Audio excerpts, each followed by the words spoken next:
Mëngjesi kishte ardhur pa zhurmë, siç vinë vetëm ato mëngjese që nuk kanë nevojë të nxitojnë askënd. Drita e parë e diellit po hynte ngadalë nga dritarja, duke u shtrirë mbi muret e dhomës dhe duke lëvizur pothuajse pa u ndjerë.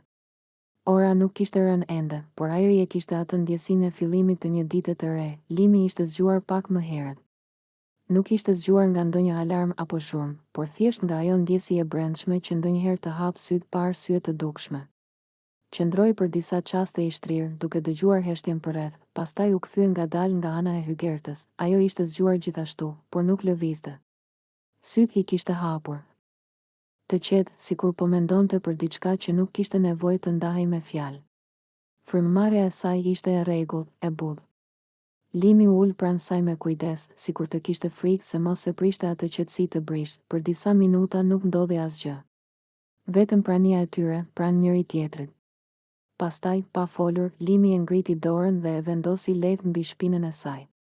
Prekja ishte e ngrohtë, e ngadalshme, pa asnjë nxitim. Filloi ta fërkonte shpinën me lëvizje të vogla, të qëndrueshme, sikur po vizatonte një ritëm që vetëm ata të dy mund ta ndjenin. Minutat e para kaluan në heshtje. Hygerta mori frymë thellë dhe trupi i saj u çlirua pak nga pak. Ishte një ndjesi sigurie, një kujdes që nuk kërkonte shpjegim. Limi vazhdonte me të njëjtin ritëm, duke mos ndryshuar shpejtësinë, duke e lënë kohën të bënte punën e saj. Drita jashtë u bë më e fortë. Zhurma e largët e qytetit filloi të dëgjohej lehtë, por brenda dhomës gjithçka mbeti e qetë. Çdo lëvizje e dorës së tij ishte e menduar, sikur po përpiqej të largonte çdo mbetje lodhjeje nga shpatullat e saj. Pas disa minutash, Hygerta u lëviz pak, jo për t'u larguar, por për t'u afruar më shumë. Ajo nuk foli, por trupi i saj e tregoi qartë se ajo ndjehej rehat. Limi e vuri re dhe buzëqeshi lehtë, duke vazhduar pa e ndërprerë ritmin, koha dukej sikur ishte shtrirë. Nuk kishte rëndësi sa minuta kishin kaluar. Ishte një moment që nuk matej me orë, por me frymëmarrje dhe qetësi. Limi mendonte për gjëra të vogla, për ditën që i priste, për biseda të thjeshta, për kafen e mëngjesit. Mendimet vinin dhe iknin, pa u ndalur gjatë. Hygerta, ndërkohë, ndjente se mendja e saj po qetësohej. Çdo fërkim i shpinës ishte si një kujtesë se nuk ishte vetëm, se kishte dikë pranë që ishte aty pa kushte. Ajo mbylli syt për disa çaste, duke e lënë veten të qëndronte në atë ndjesi. Minutat vazhdonin të rridhnin ngadalë. Limi ndryshoi pak lëvizjet, por jo ritmin.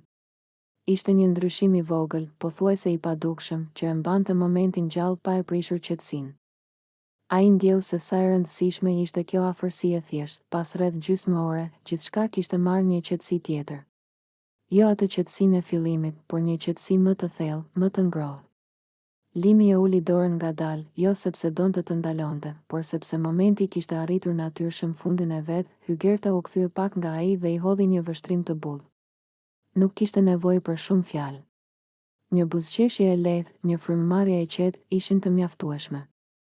Ata qëndruan edhe disa çaste pranë njëri tjetrit, duke e ditur se ajo gjysmë ore e qetë do t'i shoqëronte gjatë gjithë ditës. Mëngjesi kishte filluar vërtet, por ajo që kishte ndodhur në ato 30 minuta mbeti si një bazë e qetë mbi të cilën dita mund të ndërtohej.